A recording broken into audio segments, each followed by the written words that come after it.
Hello, friends. From the temples of Jammu, we reach the spiritual capital of Andhra Pradesh, Tirupati, which is the town at the base of the Tirumala Hills. From the Tirupati airport, I head straight to the Venkateshwara temple on the Tirumala Hills. There are two ways to reach the hilltop, either by foot or by road. I chose the latter. After approximately 1.5 hours of traveling on the scenic road traversing the 7 hills, we reached the much awaited Venkateshwara temple. The deity is also popularly known as Balaji, Govinda, and Srinivasa.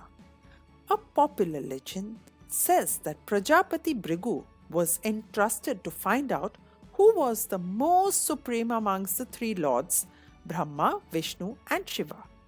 After being ignored by Lord Brahma and Lord Shiva, Brigu reached Vaikunta. Being very arrogant, Brigu struck his foot on Lord Vishnu's chest to wake him up.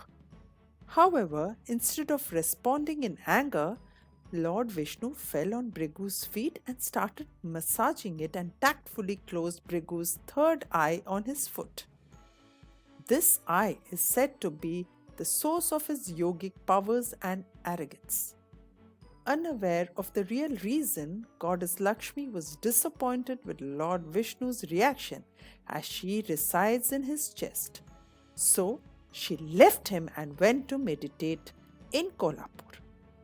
It is believed that Lord Vishnu left Vaikuntham, took the human form of Srinivasa in search of Goddess Lakshmi, and finally started meditating at Tirumala Hills. During this period, he met and fell in love with Princess Padmavathi, who is said to have been found by the king Akshara Raja in a field on a lotus flower. Lord Srinivasa married Padmavathi to fulfill past prophecies. After few months, Goddess Lakshmi came to know about the marriage and went to Tirumala Hills to question Srinivasa. It is said that Srinivasa turned into stone when he was confronted by Lakshmi and Padmavathi. Lord Brahma and Lord Shiva appeared before the queens and cleared their doubts. Goddesses Lakshmi and Padmavathi then stayed back with Lord Srinivasa. Having reached the temple, I joined the queue and was taken through the different buildings of the Vaikuntham queue complex. As luck favored me, I managed to have the darshan within 4 hours. There are 3 dwarams which lead to the Garbhagriha from the outside. A 5-storied gopuram 50 feet high is constructed over the Mahadwaram and has 7 kalashams at its apex. The second is the silver entrance and the third is the golden entrance, which leads into the Garbhagriha. The presiding deity Venkateshwara is seen in a standing posture with 4 hands, one in Varada posture, one placed over the thigh, and the other 2 holding Shankh and Sudarshana Chakra. The deity is decorated with precious ornaments. The deity bears Goddess Lakshmi on the left chest and Goddess Padmavathi on the right. After a soul-satisfying darshan of Lord Venkateswara, I went for the pradakshanam around the sanctum sanctorum. You can see the mesmerizing, glittering Ananda Nilayam Vimanam, which is the main gopuram over the Garbhagriha. I also saw the Vimana Venkateshwara on this gopuram, which is believed to be the exact replica of the deity inside the Garbhagriha.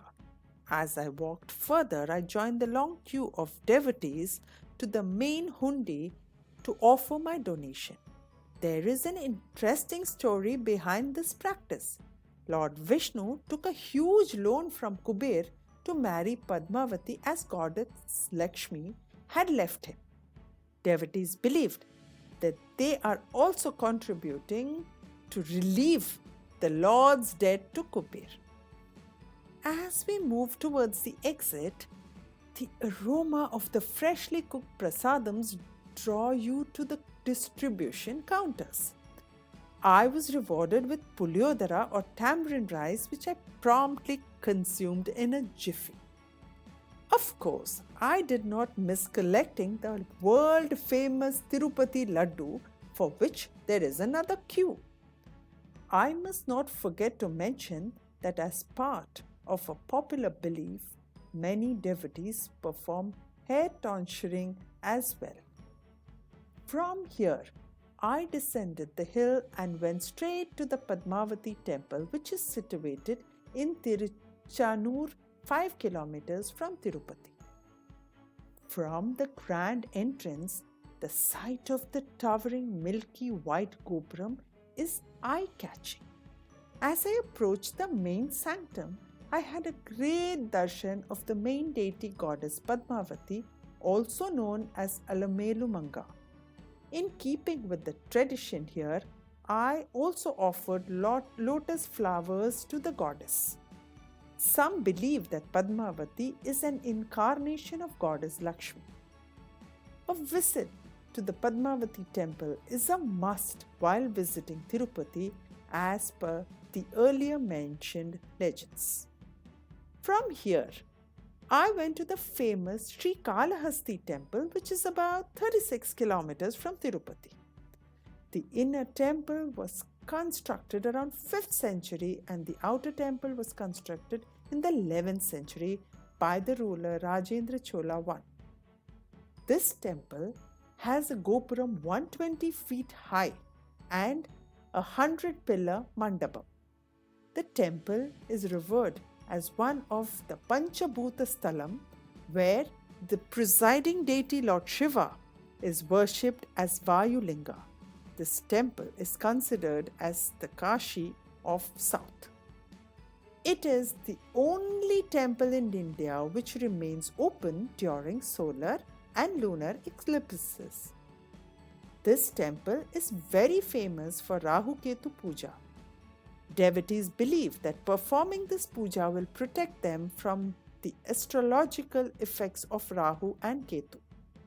Another legend associated with this temple is of Kannappa, who was a hunter and later turned into an ardent devotee of Lord Shiva. It is said to be the place where Kannappa was ready to offer both his eyes to cover blood flowing from the Shivalinga before the Lord stopped him and granted him moksha. There is also a rock-cut shrine of Vinayaka below the ground level. Having completed all the temple visits, I headed back to Tirupati to enjoy a sumptuous vegetarian spicy Andhra meal. With a feeling of serenity after this divine interlude, Namaskar, till we meet again in our next temple journey.